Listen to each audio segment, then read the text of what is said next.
اب میں عربی اسکول کے طالب علم محمد علی اطمی کو دعوت دیتا ہوں کہ وہ آیا اور اپنی تقریر پیش کرے.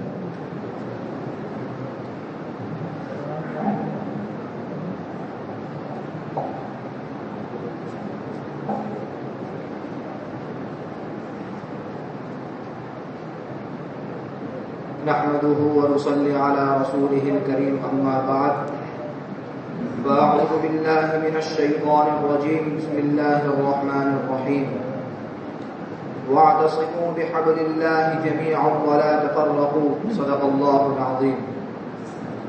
قال النبي صلى الله عليه وسلم المسلم أخو المسلم أو كما قال عليه الصلاة والسلام. نہ نفرت کی بات ہے نہ عداوت کی بات ہے، نہ نفرت کی بات ہے نہ عداوت کی بات ہے، میرے زباں پر صرف محبت کی بات ہے. قابل قدر صدر محترم اور عزیز طلباء عظام اور علماء کرام، اللہ تبارک و تعالی کا بہت ہی بڑا احسان ہوا، کرم ہوا کہ اس رب کائنات نے مجھے آپ حضرات کے سامنے کچھ بولنے کا موقع عنایت فرمایا. دعا کریں کہ اللہ تبارک و تعالی مجھے صحیح بولنے کی اور ہم سب کو اس پر عمل کی توفیق عطا فرمائے. سامعین کرام، یہ بات تو ڈھکی چھپی نہیں بلکہ روز روشن کی طرح عیاں ہے کہ اس وقت مجموعی طور پر مسلمانوں کی ہوا اکھڑ چکی ہے. نہ ان کی کہیں عزت و عظمت ہے اور نہ ہی ان کا کہیں رعب و دبدبہ ہے. دنیا کا کوئی فرد، دنیا کی کوئی قوم، دنیا کا کوئی گروہ، دنیا کی کوئی حکومت اور سلطنت ان سے نہیں ڈرتی اور اے مسلمان ہر کسی سے ڈرتے ہیں. آج عالمی سطح پر مسلمانوں کا مذاق اڑایا جا رہا ہے، انہیں ایک ضعیف و کمزور امت تصور کیا جا رہا ہے. آج دنیا کے ہر خطے میں مسلمانوں کو ذلیل اور رسوا کیا جا رہا ہے، دین و اسلام کی دھجیاں اڑائی جا رہی ہیں. اور حد تو یہ ہے کہ ہمارے نبی، ہمارے رہبر جناب محمد رسول اللہ صلی اللہ علیہ وسلم کے ساتھ تمسخر کیا جا رہا ہے، ان کا مذاق اڑایا جا رہا ہے، قرآن کو جلایا جا رہا ہے، علی الاعلان اس کی بے حرمتی کی جا رہی ہے اور مسلمانوں کو دہشت گردوں کا نام دے کر انہیں ختم کرنے کی پلاننگ کی جا رہی ہے. کہ اسلام کے غیور مسلمانوں، میں تم سے پوچھنا چاہتا ہوں کہ اتنا بڑا انقلاب کیسے آیا؟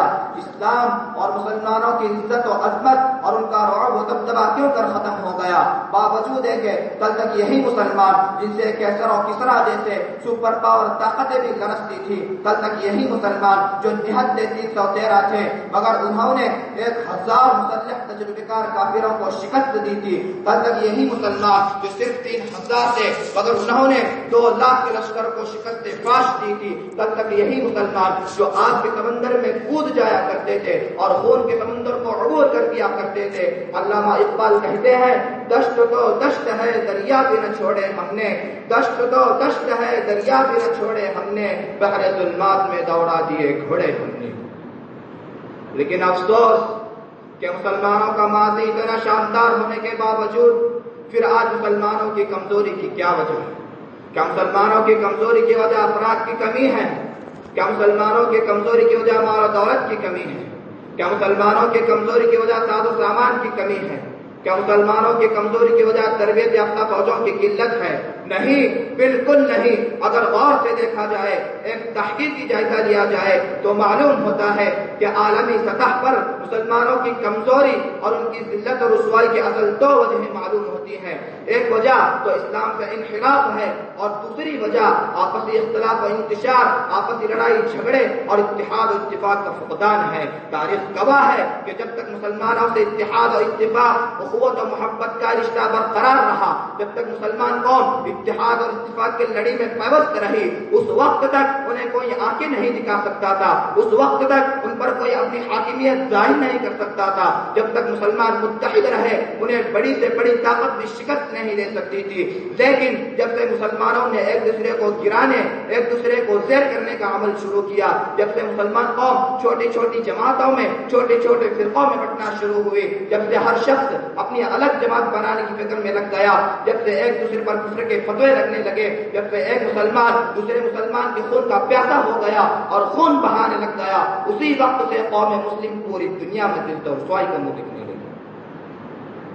برادران ملت، گردش دورہ نے ہمیں بیدار کیا تھا انقلاب زمانے نے ہمیں آواز دی تھی، حالات وقت نے ہمیں کمر بستہ ہونے کو کہا تھا، عراق کی تباہی ہمیں وارننگ دے رہی تھی، فلسطین کے قتل و غارت گری نے ہمیں متحد ہونے کو کہا تھا، گجرات کے جلتے زندان نے ہمیں مسلح ہونے کو کہا تھا، پوری دنیا میں قوم مسلم کی تباہی ہمارے کانوں پر دستک دے رہی تھی، پوری دنیا میں آواز گونج رہی تھی، اٹھ کے ابد میں جہاں کا اور ہی انداز ہے، اٹھ کے ابد میں جہاں کا اور ہی انداز ہے، مشرق و مغرب میں تیرے دور کا آغاز ہے۔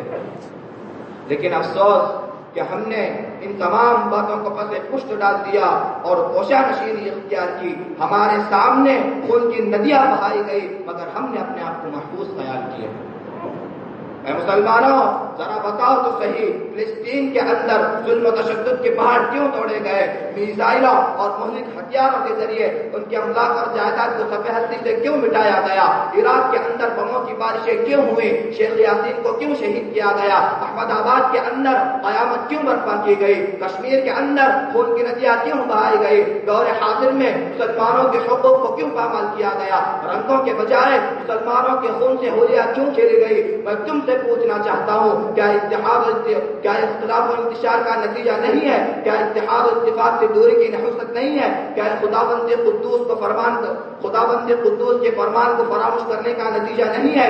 خداوند قدوس نے ارشاد فرمایا، وَلَا تَنَازَعُوا فَتَفْشَلُوا، آپس میں مت جھگڑو ورنہ کم ہمت ہو جاؤ گے۔ مخالفین کے قلوب سے تمہارا رعب دبدبہ نکل جائے گا، تمہارا وقار ذلت و رسوا میں بدل جائے گا، پوری دنیا میں تمہارا نام و نشان تک نہ ہوگا۔ اس موقع پر علامہ اقبال تڑپ کے کہتے ہیں، نہ سمجھو گے تو مٹ جاؤ گے ہندی مسلمانوں، نہ سمجھو گے تو مٹ جاؤ گے ہندی مسلمانوں، تمہاری داستان تک نہ ہوگی داستانوں میں۔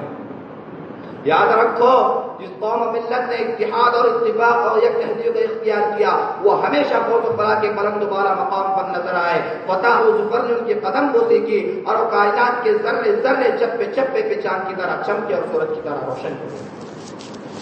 میرے دوستو، اتحاد ایسی طاقت ہے، اتحاد خدا تعالیٰ کی طاقت کے بعد سب سے بڑی طاقت ہے۔ اتحاد ایسی طاقت ہے جسے کوئی طاقت چیلنج نہیں کر سکتی، جس کے مقابلے میں کوئی طاقت آ نہیں سکتی۔